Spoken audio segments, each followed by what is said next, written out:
দলবিরোধী কার্যকলাপ ও শৃঙ্খলা ভঙ্গের অভিযোগে ফরওয়ার্ড ব্লকের প্রাক্তন বিধায়ক তথা কংগ্রেস নেতা আলী ইমরান রমজ ভিক্টরকে দল থেকে বহিষ্কারের সিদ্ধান্তকে প্রকাশের সমর্থন জানালো কালিয়াগঞ্জ ব্লক ও শহর কংগ্রেস নেতৃত্ব। শনিবার দুপুরে কালীগঞ্জ শহর কংগ্রেস কার্যালয়ে এক যৌথ সাংবাদিক সম্মেলনের মাধ্যমে প্রদেশ কংগ্রেসের এই সিদ্ধান্তকে স্বাগত জানানো হয়। কংগ্রেস নেতৃত্বের দাবি, প্রথমে আলী ইমরান রমজকে কারণ দর্শানোর নোটিশ পাঠানো হয়।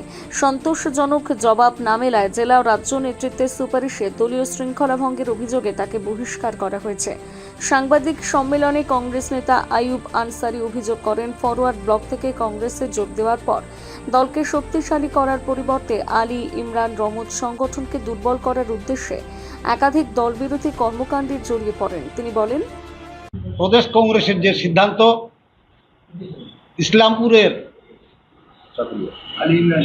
আলী ইমরান রমজ, যার ডাক নাম ভিক্টর, তার সম্বন্ধে আমাদের জেলা এবং রাজ্য স্তরে যে সিদ্ধান্তটা নিয়েছেন, তাকে প্রথমে সকজ এবং পরবর্তীতে দল থেকে বহিষ্কারের যে ঘোষণা দেওয়া হয়েছে, সেটাকে আমরা স্বাগত জানিয়েছি বা জানাচ্ছি, এবং সেই ব্যাপারে আমরা কালিয়াগঞ্জ ব্লক এবং শহর কংগ্রেস সেই মতামতকে আমরা পুনরায় ব্যক্ত করছি।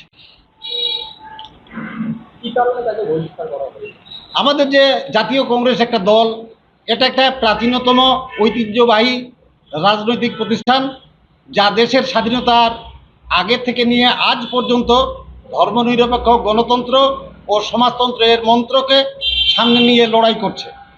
এই দল পরিচালনার ক্ষেত্রে আমাদের জাতীয় কংগ্রেসের একটা সংবিধান আছে, সেই সংবিধান অনুযায়ী আমরা প্রত্যেকেই চলি।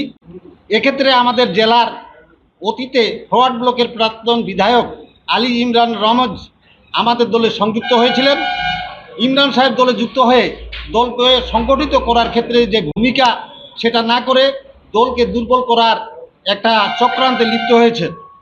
প্রথমত, আমাদের দলের জেলা কমিটির সিদ্ধান্ত অনুযায়ী ইসলামপুর জেলা নির্মাণ কমিটি গত 2023 সালের 23শে ডিসেম্বর ইমরান সাহেব স্বঘোষিত ও স্বঘোষিত নেতা হওয়া সত্ত্বেও এই বিষয়ে কোনো আন্দোলন সংগঠিত না করে দলের ভিতরে একটা চক্রান্ত চালিয়ে একটা গোষ্ঠী তৈরি করার উদ্দেশ্য নিয়ে দলের যে শৃঙ্খলা, সেই শৃঙ্খলা ভঙ্গ করেছেন।